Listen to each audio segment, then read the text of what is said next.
আজকের এই মনোরম সন্ধ্যায় বাংলাদেশ জামাতে ইসলামীর আঞ্চলিক শাখা কর্তৃক আয়োজিত জনসমাবেশের সম্মানিত সভাপতি, মঞ্চে বসা সম্মানিত নেতৃবৃন্দ, আমার প্রাণপ্রিয় এলাকার ছাত্র, তরুণ, যুবক এবং মুরব্বিয়ানে কেরাম, পর্দার আড়ালে সম্মানিতা মা এবং বোনেরা, আল্লাহ তাবারক ওয়া তাআলার শুকরিয়া আদায় করছি। এই সন্ধ্যায় আল্লাহ রাব্বুল আলামিন আপনাদের সাথে মিলিত হওয়ার এবং আপনাদের সামনে দাঁড়িয়ে দুটি কথা বলার তৌফিক এনায়েত করেছেন, আলহামদুলিল্লাহ। সাংবাদিক বন্ধুরা তাদের পেশাগত দায়িত্ব পালন করবেন, তাতে পিছনে বসা সম্মানিত ভাইদের কিছু কষ্ট হবে। আমি অনুরোধ করব বৃহত্তর স্বার্থে আপনারা এই কষ্টটা সহ্য করবেন ইনশাআল্লাহ। বাংলাদেশ আমাদের প্রিয় জন্মভূমি। এই অঞ্চল দুইবার 1 শতাব্দীর ভিতরে 2টি স্বাধীনতা দেখেছে। প্রথম দেখেছে ব্রিটিশ ভারত থেকে যখন এই অঞ্চল আলাদা হয়ে পাকিস্তানের একটা প্রদেশ হিসাবে স্বাধীন হয়। এটি ছিল 1947 সালের 14ই আগস্ট।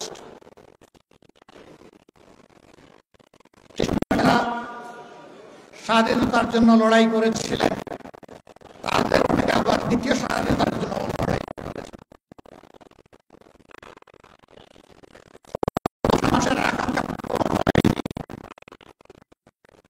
23 বছরের অখণ্ড পাকিস্তানে বিশেষে অনেক কিছু থেকে শিকার ছিল।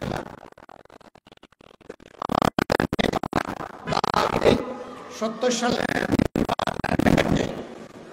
এদেশের লোকদেরই দেশ শাসন করার কথা ছিল, কিন্তু ভাগ্যের পরিহাস, এই সুযোগ থেকে দেশের মানুষ বঞ্চিত হলো। একটি যুদ্ধ অনিবার্য হয়ে উঠল। এই সুযোগটি পাশের দেশ গ্রহণ করল, তারা লুফে নিল। 9 মাসের মুক্তিযুদ্ধের সময় আমাদের পার্শ্ব প্রতিবেশী তারা আমাদেরকে থাকার জায়গা দিয়েছে, খাবার সংকুলান করেছে, অস্ত্র সরবরাহ করেছে, ট্রেনিং দিয়েছে। প্রতিবেশী হিসাবে বিপদের সময় এ কাজ তারা করতেই পারে। নিঃসন্দেহে যদি কোনো স্বার্থের বিনিময়ে না হয়ে প্রতিবেশীর প্রতি দায়িত্ব পালনের জন্য হয়ে থাকতো, তাহলে নিঃসন্দেহে এটি প্রশ্নের ঊর্ধ্বে একটি মহৎ কাজ হিসাবে বিবেচিত হতো। কিন্তু আমরা কি দেখলাম? আমরা দেখলাম 9 মাসের যুদ্ধের শেষ প্রান্তে এসে যখন পাকিস্তান দখলদার বাহিনী আত্মসমর্পণের সিদ্ধান্ত নিল, 9 মাস যার নেতৃত্বে মুক্তিযুদ্ধ হলো, সেই মুক্তিযুদ্ধের প্রধান সেনাপতি জেনারেল উসমানীকে বাংলাদেশে আসতে দেওয়া হলো না। তাকে ত্রিপুরার রাজধানী আগরতলায় আটকে রাখা হলো। তিনি মুক্তিযুদ্ধ পরিচালনা করলেন, কিন্তু পাকিস্তান বাহিনীর আত্মসমর্পণটা স্বচক্ষে দেখার সুযোগটা থেকে তাকে বঞ্চিত করা হলো। অধিকার ছিল তার হাতে আত্মসমর্পণ করবে এই বাহিনী। কৌশলে তাকে দূরে রেখে ভারতীয় পূর্বাঞ্চলের কমান্ডারের সামনেই পাকিস্তান বাহিনীকে আত্মসমর্পণে বাধ্য করা হলো। এবং সেই দিন 93,000 যাদেরকে লৌহ বাহিনী বলা হতো, আয়রন ট্রুপ, তাদের সমস্ত সামরিক যানবাহন, যুদ্ধাস্ত্র, রেশন, গাড়ি ঘোড়া সব কিছু উজাড় করে ভারতে নিয়ে যাওয়া হলো। ভারত 54 বছরে আমাদের নেওয়া অস্ত্র, গোলাবারুদ, গাড়ি ঘোড়ার কিছুই ফেরত দেয়নি, এমনকি গুলির একটা খোসাও আমাদেরকে ফেরত দেয়নি।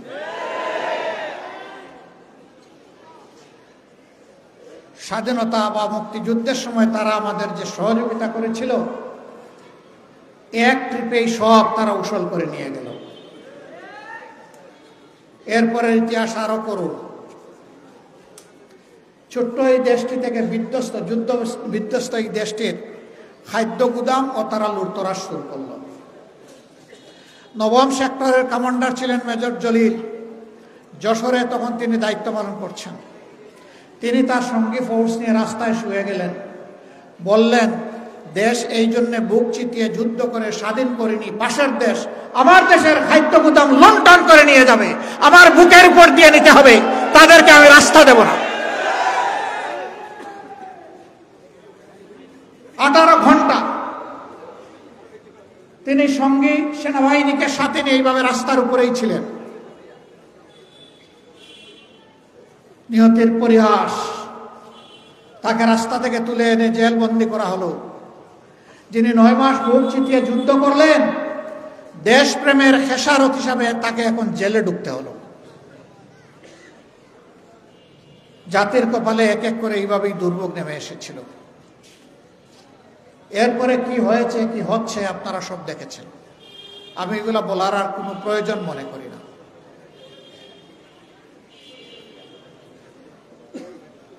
শেখ মুজিবুর রহমান সাহেব বিপুল জনপ্রিয়তা নিয়ে 1972-এর 10 জানুয়ারি দেশে ফিরেছিলেন।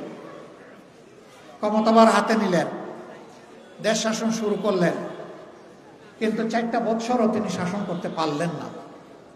তার দলের লোকেরা অপরাধে এতটাই জড়িয়ে গেল, তিনি তার লোকদের দিকে লক্ষ্য করে বলেছিলেন, স্বাধীন হলে সকল দেশের নেতারা পায় সোনার খনি, আমি পেয়েছি চুরের খনি।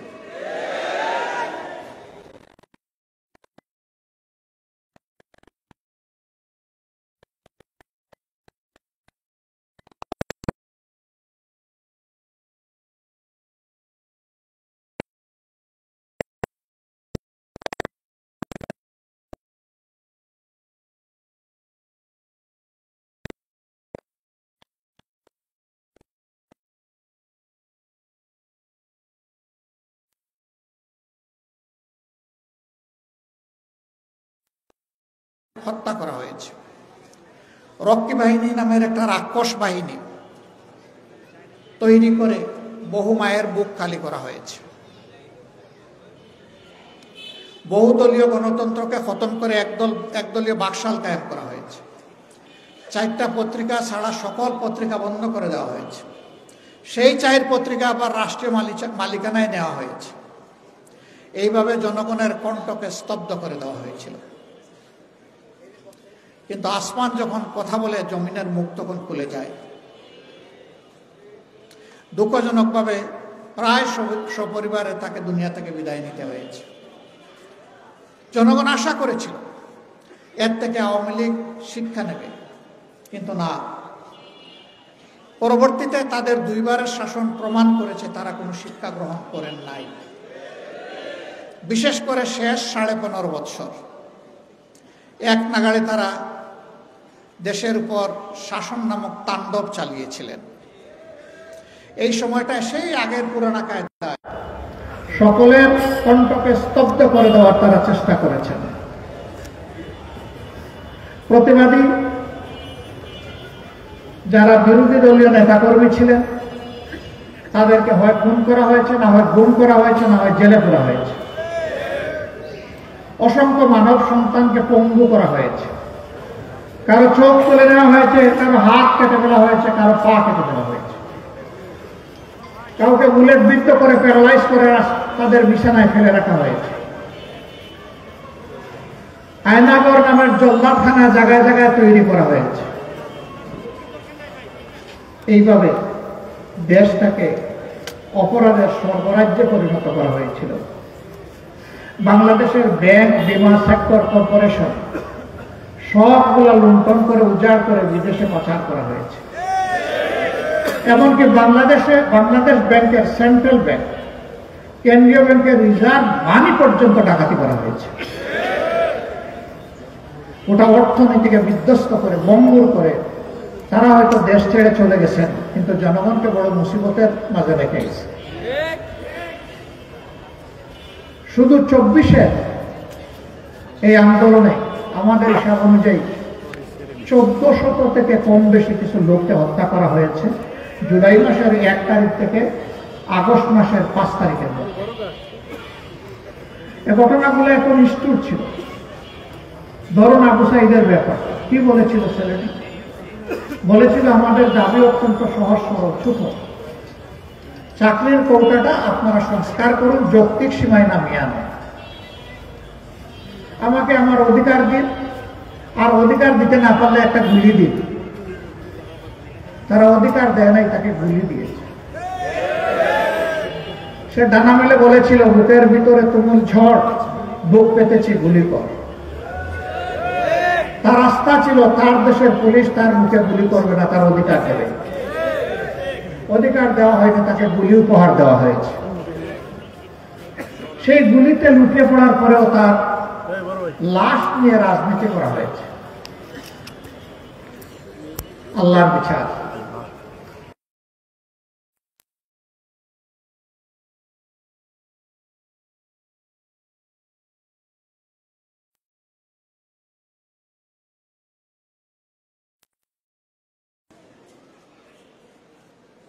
এরপরে একটা বাহিনীর গাড়িতে একটা তরতাজা যুবককে তুলে নেওয়া হলো, পিটিয়ে পিটিয়ে তাকে আদমরা করে গাড়ি থেকে নিচে ফেলে দেওয়া হলো এবং তার উপর দিয়ে গাড়ির চাকা চালিয়ে দেওয়া হলো। এই দৃশ্য দেখে মা বোনেরা আর অন্তর সামলাতে পারেননি, তাই কুলের শিশু নিয়েও তারা রাস্তায় নেমে পড়েছিলেন। বাঁচতে হবে, বাঁচার জন্য লড়তে হবে। তারা সে লড়াইটাই করেছেন সফলভাবে। আশুলিয়ায় মানুষগুলোকে পিটিয়ে পিটিয়ে আদামরা করে ট্রাকে ছুড়ে মারা হলো, পেট্রোল ছিটানো হলো, জিতা মানুষকে আগুন দিয়ে পুড়িয়ে মারা হলো। চিন্তা করা যায়? এই দেশের মানুষ, তারা এই দেশেরই লোক যারা শাসক ছিলেন, বিভিন্ন বাহিনীতে যারা কর্মরত ছিলেন, তারা তো এই দেশেরই মানুষ। তাদেরই কারো না কারো সন্তান হয়তো এর মাঝে থাকতে পারত, কিন্তু সেই নিষ্ঠুর আচরণগুলো করা হয়েছে। এমনকি রাজপথে গুলি করে তারা শান্ত হননি, ক্ষান্ত হননি, আকাশ থেকে গুলি করে পাপের মতো মানুষ মেরেছে। 15.5 বছরে আমরা বড় মজলুম সংগঠন ছিলাম। আমাদের অফিস তালাবদ্ধ, আমাদের নিবন্ধন কেড়ে নেওয়া হয়েছে, আমাদের প্রতীক নাই, আমাদের বাড়িঘর বুলডোজার দিয়ে ভাঙা হয়েছে, আমাদের লোকদেরকে খুন করা হয়েছে, ফাঁসিতে ঝুলানো হয়েছে, আমাদের লোকদেরকে গুম করা হয়েছে, আয়না করে পাঠানো হয়েছে, শেষ পর্যন্ত আমাদেরকে নিষিদ্ধ করা হয়েছে। কিন্তু 5 আগস্ট আল্লাহ তাআলা যখন এই জাতিকে সাময়িক মুক্তি দিলেন, আমরা সে দায় করে আল্লাহ শুকরিয়া আদায় করলাম। আর আমরা ঘোষণা করলাম যারা পাশবিক চরিত্রের তারা পশুর কাজ করেছে, আমরা সেই কাজ করব না। আমরা কারো উপর থেকে ব্যক্তিগতভাবে কোনো প্রতিশোধ নেব না। প্রতিশোধ প্রতিহিংসার জন্ম দেয় এবং প্রতিহিংসা সমাজকে ধ্বংস করে থাকে। তবে যারা আহত, নিহত পরিবারের সদস্য এবং আহতরা ন্যায় বিচার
দায়িত্ব দিলাম।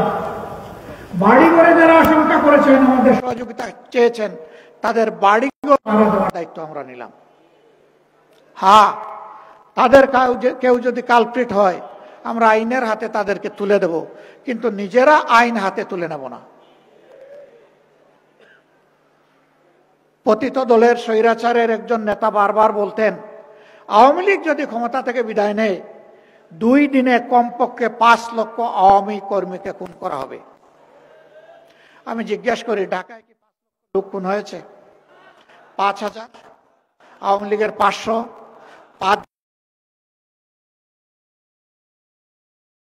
দরদ দায় না থাকতে পারে, কিন্তু আমাদের দায় এবং দরদ আছে। আমরা দেশকেও ভালোবাসি, মানুষকেও ভালোবাসি। আওয়ামী লীগের মধ্যে যারা চিঠি করেছে, অপরাধ করেছে, অবশ্যই আমরা বিশ্বাস করি তারা আসবে, তাদেরকে আসতে হবে। কিন্তু তাই বলে সবাই আইনের প্রয়োগ করার অধিকার রাখে না। আইন প্রয়োগ করবে আইন প্রয়োগকারী সংস্থা, বিচার বিভাগ তার দায়িত্ব পালন করবে। গতকাল একটা মামলার রায় হয়েছে, আমরা মনে করি এর মধ্য দিয়ে মজলুমানের কান্না কিছু হলেও থামবে ইনশাআল্লাহ। স্বজনহারা পরিবারগুলো সাময়িক কিছু সান্ত্বনা পাবে। তবে আমরা মনে করি এই বিচারের মানদণ্ডেই উত্তীর্ণ হয়েছে, কারণ বিচার ছিল স্পষ্ট, খুলাসা, লাইভে এই বিচার সম্প্রচার করা হয়েছে। এটা কোনো গোপন বিচার ছিল না। এখন ন্যায় বিচারের দাবি হচ্ছে বিচারের রায় কার্যকর হওয়া। আমরা সরকার এবং বিচার বিভাগের প্রতি আহ্বান জানাব যে আপনার তার উপযুক্ত পদক্ষেপ গ্রহণ করুন। দেশবাসী আপনাদের সাথে আছে, দেশবাসী আপনাদের সাথে থাকবে।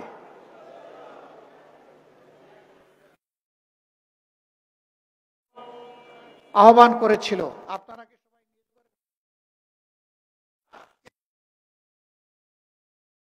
সবাই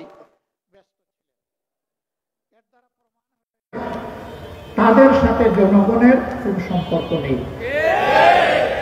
হ্যাঁ, তারা যদি তাদের অপরাধ বুঝেন, লজ্জিত হন, তারা যদি ক্ষমাপ্রার্থী হন এবং আইনের কাছে নিজেকে সাপোর্ট করেন, তাহলে আমরা ধরে নেব তারাও দেশটাকে ভালোবাসে। আমাদের বক্তব্য স্পষ্ট, আমরা কারো উপর কোনো অবিচার চাই না। প্রত্যেকটি নাগরিকের অধিকার আছে ন্যায় বিচার পাওয়া।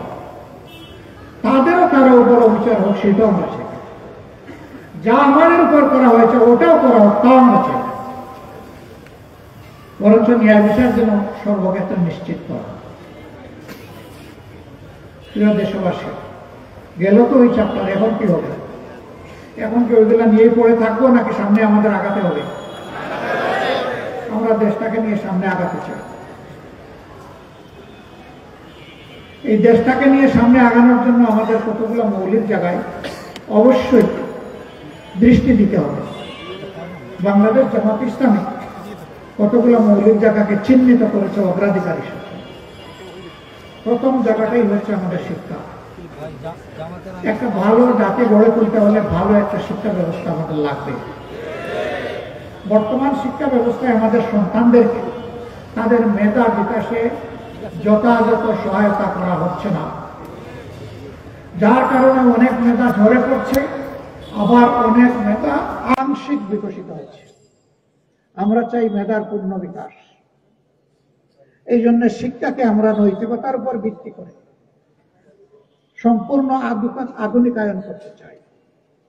শিক্ষাকে যদি মডার্ন যুগের সাথে না মেলানো যায়, সকল টেকনোলজির দিক থেকে আমরা শুধু পিছনেই পড়ে থাকবো, আমরা সামনে আগাতে পারব না।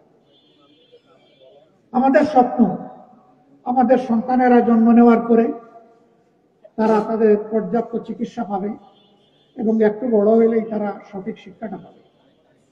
শিক্ষার পাঠ চুকিয়ে যেদিন তারা বের হবে, সাক্ষাতে তারা একটা কাজ নিয়ে বের হবে, বেকার হয়ে বের হবে না। এবং এক টুকরা কাগজ নিয়ে অথবা কয়েক টুকরা কাগজ নিয়ে এই দপ্তর ওই দপ্তরে ঘোরাঘুরি করে নিজের সময় নষ্ট করবে না। কাজ তার হাতে চলে আসবে তার যোগ্যতা অনুযায়ী। যার যেমন যোগ্যতা সেই যোগ্যতার কাজ তার হাতে চলে আসবে, অফার চলে আসবে। অফার হয়তো অনেকগুলো আসবে, এর মধ্যে থেকে যেটা উত্তম সেটাই সে চয়েস করবে। এই জায়গায় আমরা দায়িত্ব নিয়ে বলতে চাই, শহর এবং গ্রামের গরিব সম্প্রদায়ের যারা আছেন তাদের সন্তানেরা অনেক সময় শিক্ষার আলো থেকে বঞ্চিত থাকে। অনাদরে অবহেলায় এই মেধাগুলা শেষ হয়ে যায়। এক পর্যায়ে হতাশা দেখা দেয়, হতাশা থেকে ক্ষোভ জন্ম নেয়, ক্ষোভ থেকে অনেকে সন্ত্রাসের দিকে চলে যায়। এর জন্য ওরা দায়ী নয়, দায়ী এই সমাজ। যেই সমাজ তাদের অধিকার প্রতিষ্ঠিত করে নাই, এই সমাজকে দায়ভার গ্রহণ করতে হবে। যার কারণে অনেক সময় সমাজ অস্থির হয়ে যায়। আমরা চাই না আমাদের একটা সন্তান বিপদগামী হোক। আমরা চাই আমাদের প্রত্যেকটা সন্তান সুনাগরিক হিসেবে গড়ে উঠুক। উন্নত বিশ্বেও আছে, সবার জন্য সরকার শিক্ষার ব্যয়ভার বহন করে না, কিন্তু যারা স্বল্প আয়ের মানুষ তাদের পুরো ব্যয়ভার সরকার বহন করে। যাদের অভিভাবকের আর্থিক সঙ্গতি আছে তারা উন্নত শিক্ষার জন্য যে কোনো এভিনিউতে যেতে পারে, কিন্তু বেসিক শিক্ষাটা যাতে সবাই পায় সেটা নিশ্চিত করতে হবে। একটা মানুষও যাতে শিক্ষার আলো থেকে বঞ্চিত না থাকে, এই ব্যবস্থা অবশ্যই নিশ্চিত করতে হবে। এরকম শিক্ষা যদি সমাজে নিশ্চিত করা হয়, তখন আর ওই 100 তালা আর 1 তালার ব্যবধান থাকবে না, এই ব্যবধান কমে আসবে। আমাদের মূল সাবজেক্ট পিছিয়ে পড়া জনগণ, বঞ্চিত মানুষগুলো, নারী হোক পুরুষ হোক, তাদের নিয়ে আমাদের মূল কর্মসূচি। তাদের জীবনমান কেমনে সামনে এগিয়ে আনা যায়। যাদের তেল আছে তাদের মাথায় আমরা তেল মাখবো না ইনশাআল্লাহ, তবে তাদের তেল কেড়েও নেওয়া হবে না।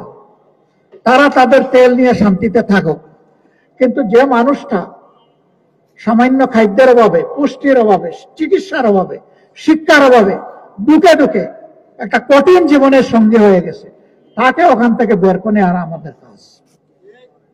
আল্লাহ যেন সেই শক্তিটা আমাদেরকে দান করে। সম্মানিত ভাই ও বোনেরা, আল্লাহ যাদেরকে সম্পদশালী করেছেন তারা ভাগ্যবান। আমরা তাদের সম্পদ কেড়ে নেব না, তাদেরও সম্পদের আমরা পাহারাদারি করবো ইনশাআল্লাহ। কোন চাঁদাবাজ একজন শিল্পপতির কাছে, একজন ব্যবসায়ীর কাছে গিয়ে এটা বলার সাহস পাবে না যে হ্যাঁ, এই এলাকায় ব্যবসা করতে হলে আমাদের দিকে চাইতে হবে, আমাদেরকে দেখতে হবে, আমাদের কথা শুনতে হবে, আমাদের চাহিদা পূরণ করতে হবে, মাসে সাপ্তাহিক পরিমাণ আমাদেরকে দিতে হবে। ভাবটা এমন যে এটা তার বাপ দাদার জমিদারি আর উনারা এখানে ভাড়াটি আছে, এইরকম অবস্থা। আমরা এই সমস্ত সন্ত্রাসী চাঁদাবাজদেরকে সমাজ থেকে তাড়াবো, নির্মূল করবো ইনশাআল্লাহ। কোন চাঁদাবাজের অস্তিত্ব রাখা হবে না।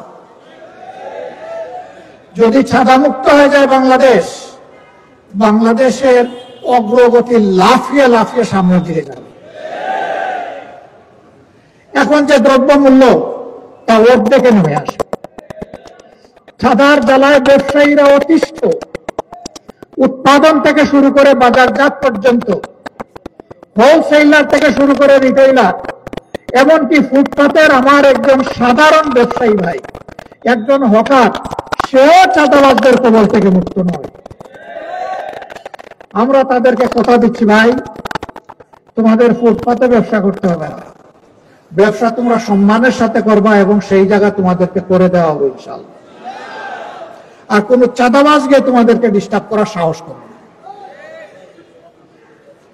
আমাদের দ্বিতীয় প্রায়োরিটি কিছু বলেই ফেলেছি, দুর্নীতির বিরুদ্ধে আমাদের লড়াই শুরু হয়েছে। এই লড়াই থামবে না যতক্ষণ পর্যন্ত দুর্নীতি একদম মাটিতে নেমে না আসছে। এখন দুর্নীতি আকাশচুম্বী, সমাজের রন্ধ্রে রগে শিরায় উপশিরায় ধমনীতে ক্যাপিলারিতে সব জায়গায় এখন দুর্নীতি। এই দুর্নীতির বিষ বাষ্প থেকে এই সমাজকে বের করে আনতে হবে। হ্যাঁ, আমরা জানি যারা দুর্নীতিতে লিপ্ত তারা আমাদের সামনে মাদার হিমালয় পর্বত দাঁড় করে দিবে। আমরা তাদেরকে সুসংবাদ দিচ্ছি, হিমালয়ের মহাপর্বত ইনশাআল্লাহ আল্লাহ তাআলার সাহায্যে জনগণকে সাথে নিয়ে আমরা টপকে যাব ইনশাআল্লাহ। কোন বাধার হিমালয় পর্বত আমাদের গতি থামাতে পারবে না, আমরা থামবো না ইনশাআল্লাহ। সম্মানিত ভাইরা, এরপরে আমাদের অঙ্গীকার, সমাজে ন্যায় বিচার নিবৃতে কাঁদে। বিশেষ করে নিরীহ মানুষ কোনো বিচারই পায় না, বরঞ্চ অবিচারের শিকারে পরিণত হয়। সকলের জন্য সকল পর্যায়ে ন্যায় বিচার সমভাবে নিশ্চিত করা। বিচারের ক্ষেত্রে কারো মুখ দেখে কোনো বিচার হবে না।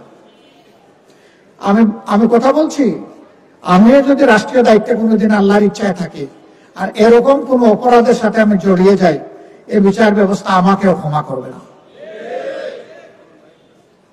আমাকেও ছাড় দেবে না। দেশের প্রধানমন্ত্রী প্রেসিডেন্টের জন্য একটা আর অন্যদের জন্য আরেকটা, এটা হবে না। বিচার সকলের জন্য সমান হবে ইনশাআল্লাহ। সেই ন্যায় বিচার নিশ্চিত করলে সমাজ থেকে বহু ধরনের বৈষম্য অটোমেটিক্যালি দূর হয়ে যাবে এবং বিচারকেরা সম্মানের আসনে থাকবেন। এক সময় তাদের ভীষণ সম্মান ছিল। সাধারণ একজন ম্যাজিস্ট্রেটও তিনি সাধারণ বাজারে ঢুকতেন না, সাধারণ মানুষের সাথে মিশতেন না। কেউ কোনোভাবে তাদের কাছ থেকে কোনো আনডিউ প্রিভিলেজ, অবৈধ কোনো সুযোগ নিয়ে নিতে পারে, এই জন্য তারা বাজার টাজার করতেন না। এখন সেই ডিগনিটিটা নেই। এখন অনেকের অবস্থা খুবই কাহিল, আর বিচার করতে করতে শেষ পর্যন্ত পালাতে গিয়ে অনেকে কলা পাতায় ঘুমায় না। কেন অ্যাপিলেট ডিভিশনের একজন বিচারপতি সর্বোচ্চ সম্মানের জায়গায় পৌঁছার পরে কেন তাকে অপমানিত হতে হবে? যাহারাল ফাসাদু ফিল বাররি ওয়াল বাহরি বিমা কাসাবাত আইদিন নাস। জলে স্থলে অন্তরিক্ষে যা কিছু বিপর্যয় সবকিছু মানুষের হাতের কামাই। যে যা কামাই করে আল্লাহ তাআলা তাই তাকে দান করেন। সম্মানিত ভাইরা, আমরা এই জায়গায় চেষ্টা করব আল্লাহ তাআলার দেওয়া বিধানের ভিত্তিতে সমাজে ন্যায় বিচার প্রতিষ্ঠা করা। এ বিচার ধর্ম বর্ণ নির্বিশেষে সকলের জন্য সমান হবে। কারো ধর্ম থেকে বিচার প্রভাবিত হবে না।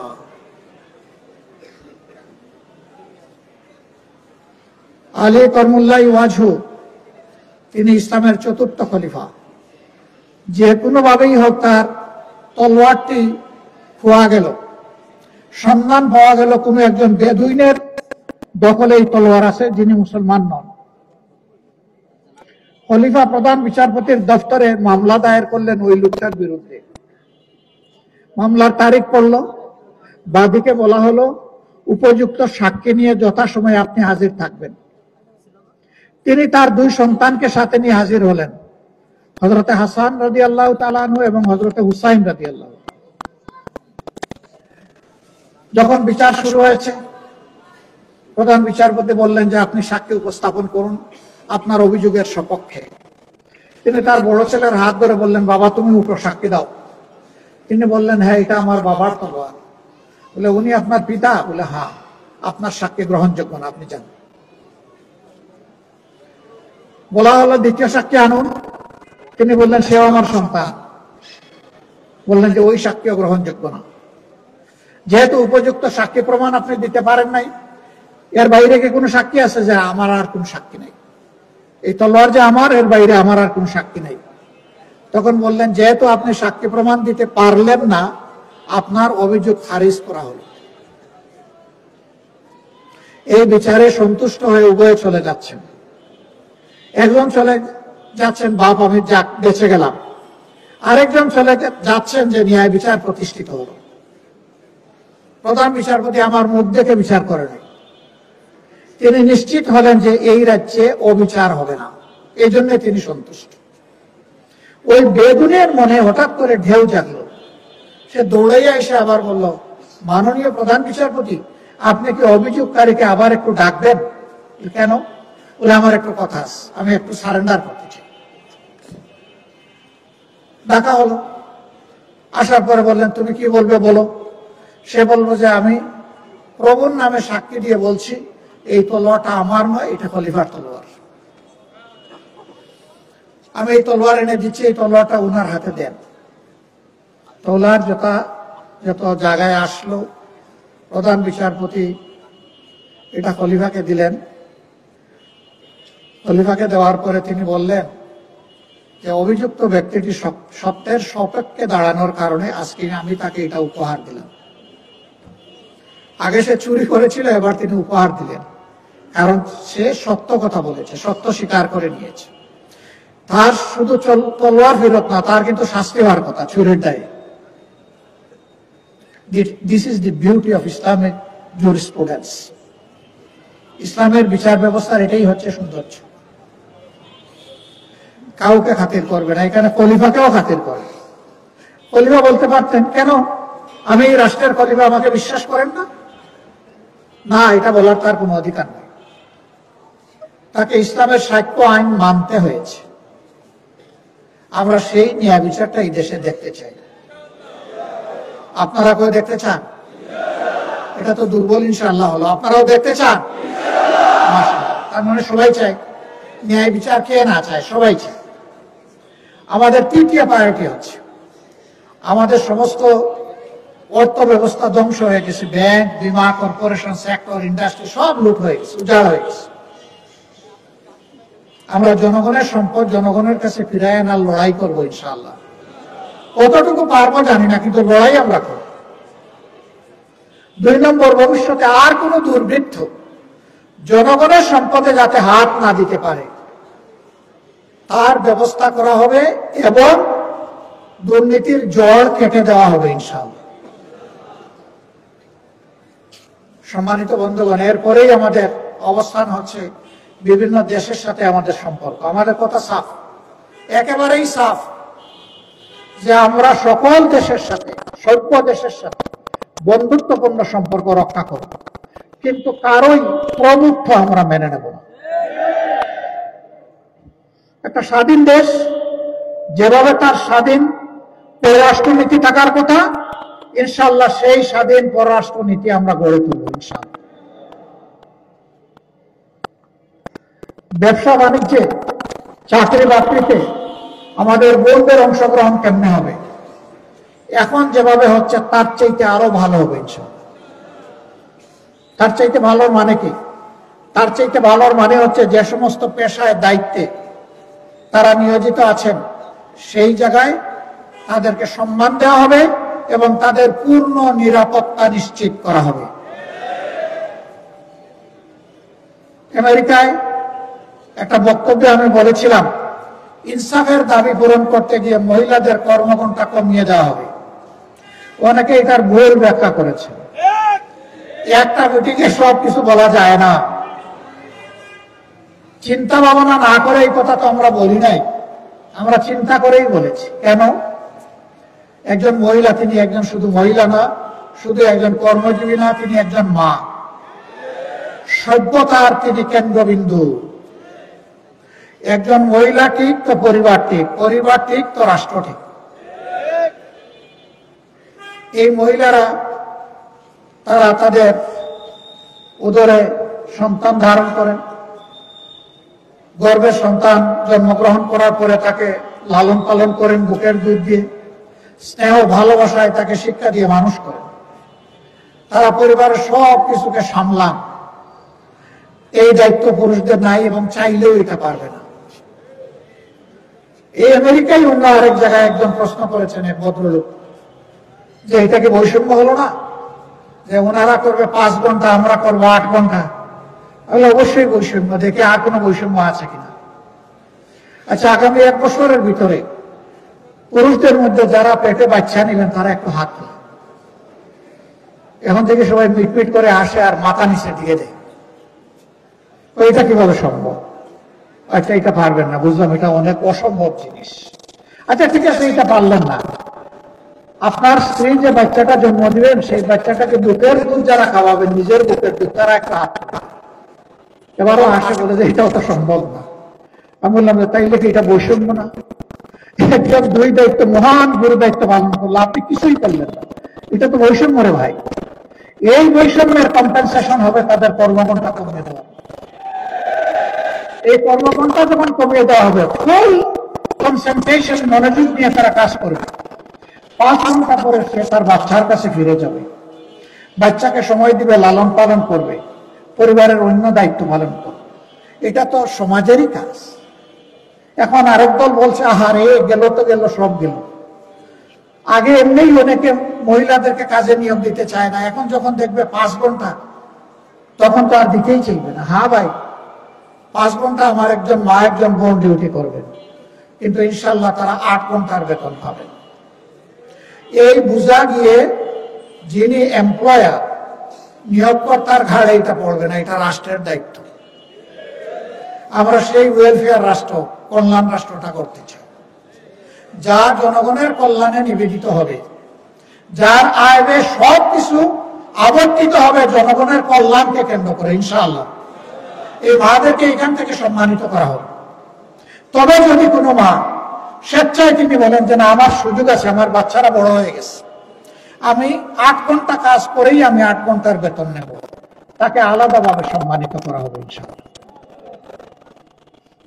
এখন বাকি যে 3 ঘন্টা থাকলো, এটা কিভাবে পোষাবে?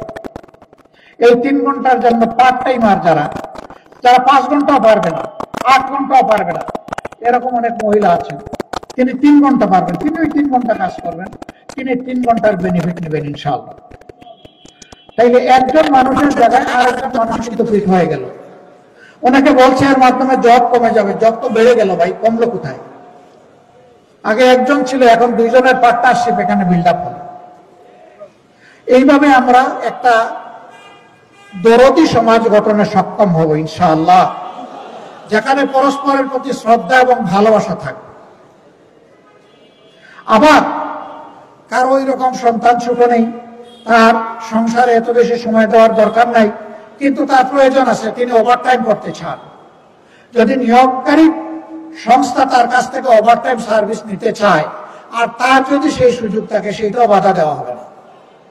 সকল দুয়ার খোলা থাকবে, যে যে অপশনে ইন করতে চাইবেন তার জন্য সেই সুযোগটা ওপেন হয়ে যাবে ইনশাআল্লাহ। তো কি অপরাধটা আমি করলাম বলেন তো? এই যারা আমার দিকে কামানের গুলি ছোড়া শুরু করলেন, আমি আশা করব আমার এই কথাগুলা শোনার পরে তারা একটু শান্তি পাবেন ইনশাআল্লাহ। কেউ যদি মনে করেন যে ডাক্তার শফিকুর রহমান এই কথা বলে সমস্ত মহিলাদের ভোট নিয়ে যাচ্ছে, হায় হায় আমাদের কি হবে? ভাই, আপনাদেরকেও যদি সব ভোট দিয়ে দেয় আমার কোনো আপত্তি নাই, কিন্তু মায়েরা বোনেরা যদি তাদের নিরাপত্তা ভেবে তাদের জন্য সবচেয়ে কমফোর্টেবল জোন হিসাবে আমাদেরকে বাছাই করে নেয়, সেটাও আপনাদেরকে মেনে নেওয়ার জন্য প্রস্তুত থাকতে হবে। ওখানে আপত্তি তুলতে পারবেন না। যে যুব সমাজ 24-এ ভোট চিতিয়ে লড়াই করেছে, জীবন দিয়েছে, পঙ্গু হয়েছে, তারা অনেকেই জানতো না তারা বেঁচে থাকবে কিনা। সেই যুব সমাজের একটা বিশাল দাবি, চাহিদা, প্রত্যাশা এই জাতির কাছে আছে। তাদের এই প্রত্যাশাকে আমরা সম্মান করি এবং আমরা কথা দিচ্ছি তোমাদের প্রত্যাশা পূরণে আমরা লড়ে যাব ইনশাআল্লাহ। যুবকরা, তোমাদেরকে তোমাদের অধিকারের জন্য লড়তে হবে। 2টি অধিকার, একটা হলো নিজের হাতকে দক্ষ হিসাবে গড়ে তোলার অধিকার, রাষ্ট্র যেন এই সমর্থ তোমাদেরকে দান করে, সাপোর্ট দেয়। 2 নম্বর হচ্ছে তোমাদের মৌলিক ভোটের অধিকার। এখানে 30-32, অনেকের বয়স হয়ে গেছে, 35 হয়ে গেছে, তারা জীবনে একবার একটা ভোট দিতে পারে নাই। কেউ কেউ আশঙ্কা করেন আগামী নির্বাচনে কেউ গাছে কাঁঠাল রেখে গুপে তেল দিচ্ছেন, মাসুল আর ব্যাগ মানির মাধ্যমে অন্যের ভোট হাইজ্যাক করবেন। তাদের প্রতি আমাদের স্পষ্ট বার্তা, আমরা যুবক হয়ে বিস্ফোরিত হব ইনশাআল্লাহ। এই যুবকদের ভোট, আমার ভোটকে কেউ কারাকারি করুক, এটা আমরা বরদাস্ত করব না। যুবকরা, তোমাদের ভোট তোমরা দিবা, আমরা তোমাদের পাশে থেকে লড়াই করব, তোমাদেরকে সাহস যোগাবো, শক্তি যোগাবো। কোন ডাকাত তোমাদের বুকের দিকে হাত বাড়ানোর জন্য দুঃসাহস না দেখায়। এখন থেকে সেইভাবে যুবকদেরকে প্রস্তুত হতে হবে। তোমার যাকে পছন্দ তাকে ভোট দিও, আমাকে দিবা না দিবা এটা তোমার ব্যাপার, কিন্তু তোমার ভোটের জন্য আমরা লড়ে যাবো ইনশাআল্লাহ। প্রিয় দেশবাসী, আমরা একটা মানবিক বাংলাদেশ চাই, যে বাংলাদেশটা প্রত্যেকটা মানুষকে সম্মান করবে এবং ভালোবাসবে। এই বাংলাদেশটা আমরা চাচ্ছি। আমরা একটা ক্ষতবিক্ষত একটা মজলুম দল হিসাবে ভাই আমরা পারতাম 5 তারিখের পরে কিছু উল্টাপাল্টা কাজ করে, হ্যাঁ উল্টাপাল্টা কাজ করে হয়তো মানুষের কাছ থেকে পার পেয়েও যেতে পারে, কিন্তু আল্লাহর দপ্তর থেকে কে আমাদেরকে বাঁচাবে? এই জন্য আল্লাহ তাআলাকে ভয় করে বলেই আমরা মানুষকে সম্মান করার পক্ষে। এমনকি একজন অপরাধী তাকেও তার অপরাধের চাইতে বাইরে, এর বাইরে যে কেউ কিছু তাদের সাথে করুক সেটাও আমরা চাই। আমাদের এই যুব সমাজ এখন আর পিছন নিয়ে কামড়া কামড়ি করতে চায় না, এখন তারা সামনে দেখতে চায়। আমরা তাদেরকে আশ্বস্ত করছি, দুনিয়ার জায়গায় জায়গায় ঘুরে তোমাদের জন্য ফেরি করবো ইনশাআল্লাহ। যেখানে যে উন্নত টেকনোলজি পাবো সেখান থেকে কাজে করে ওইটা তোমাদের জন্য নিয়ে আসবে। তোমরা যাতে টেকনো বেসড একটা মানবিক সমাজ গড়ে তুলতে পারো। মরার আগে দেখে যেতে চাই সন্তানেরা ভালো আছে, একটা সভ্য বাংলাদেশে আছে, সত্যিকারের একটা স্বাধীন বাংলাদেশের নাগরিক আমার সন্তান, এটা আমরা দেখে যেতে চাই। এটি হবে আমাদের সান্ত্বনা। আমাদের জন্য সবাই দোয়া করবেন। আমরা যে লড়াইয়ের ঘোষণা দিয়েছি এটা কোনো দলের বিরুদ্ধে নয়, কোনো গোষ্ঠীর বিরুদ্ধে নয়, এটা জনগণের পক্ষে, জনগণের পক্ষে, জনগণের স্বার্থের জায়গায়। আল্লাহর কসম, আমাদের জীবন থাকতে অতীতে আমরা কোন অন্যায়ের কাছে মাথা নত করি নাই, আগামীতে আমরা আপোষ করবো না ইনশাআল্লাহ। সেই লড়াইয়ে প্রিয় জনগণকে আমরা সাথে চাই, পাশে চাই। এখন সারা তো বললাম জাতীয় ব্যাপার, এই আসনে কি হবে? এই আসনের সময় সন্ত্রাস কবলিত একটা জায়গা ছিল। আমরা প্রথমে কথা দিচ্ছি এখানে সন্ত্রাসের কোনো কালো ছায়া আমরা বরদাস্ত করব না। এই এলাকাকে সন্ত্রাস মুক্ত এলাকা হিসাবে গড়ে তোলা হবে ইনশাআল্লাহ। এলাকার যুবকদের চাহিদার দিকে, তাদের মানসিক বিকাশের দিকে আমরা লক্ষ্য রাখবো। এখানে উপযুক্ত পার্ক নাই, মাঠ নাই, সুইমিং পুল নাই, যে কয়টা একটু সামান্য বড় চ্যানেল আছে, ড্রেন আছে, সবগুলা ময়লা এবং আবর্জনায় দুর্গন্ধে ভর্তি। আমরা ওই সব ড্রেন গুলোকে স্বচ্ছ পরিষ্কার করবো ইনশাআল্লাহ। রাষ্ট্রীয় ফান্ডে পারলে করবো, না হয় জনগণের টাকা নিয়ে করবো। বলবেন সেখানে কি চাঁদাবাজি হবে? না, হবে না, কোনো চাঁদাবাজি হবে না। জনগণ তার মানবিক দায়িত্ববোধের জায়গা থেকে ইনশাআল্লাহ এগিয়ে আসে। চীন সফরে গিয়েছিলাম, দেখেছি ওদের ড্রেনের পানীয় স্ফটিকের মতো চকচক করে।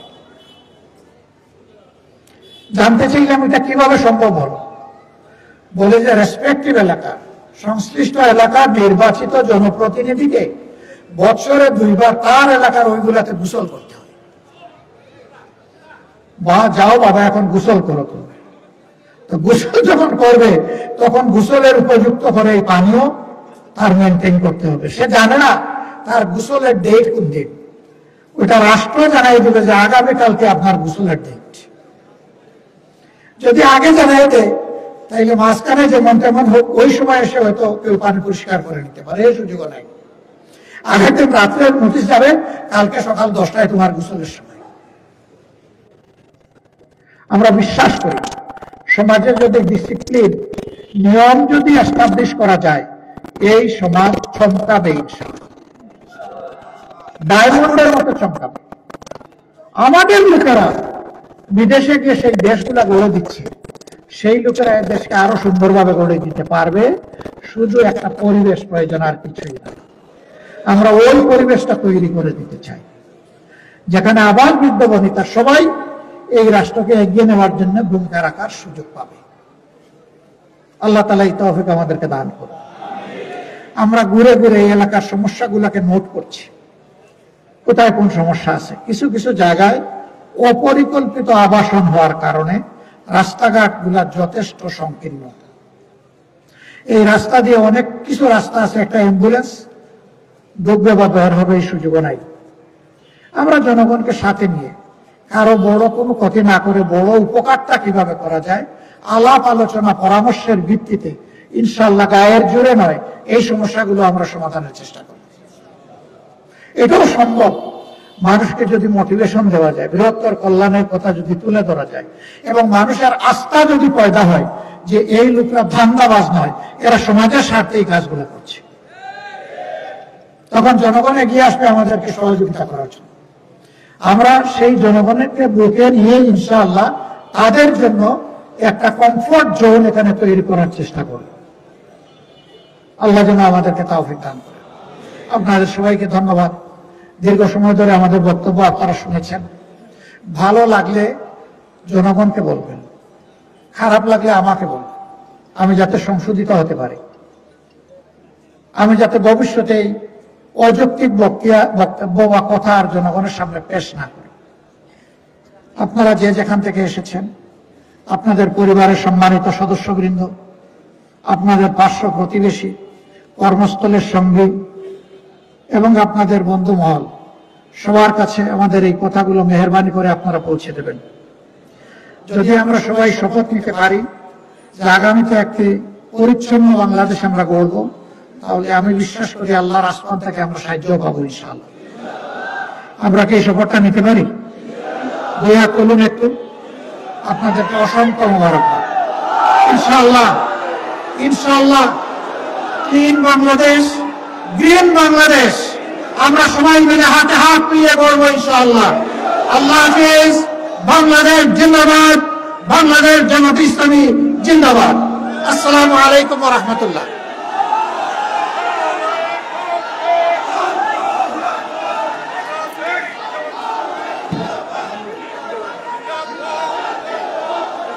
সংগ্রামী উপস্থিতি, এ পর্যায়ে আজকের অনুষ্ঠানের সভাপতির বক্তব্য নিয়ে আসছেন বাংলাদেশ জামাত ইসলামী কেন্দ্রীয় কর্মপরিষদের অন্যতম সদস্য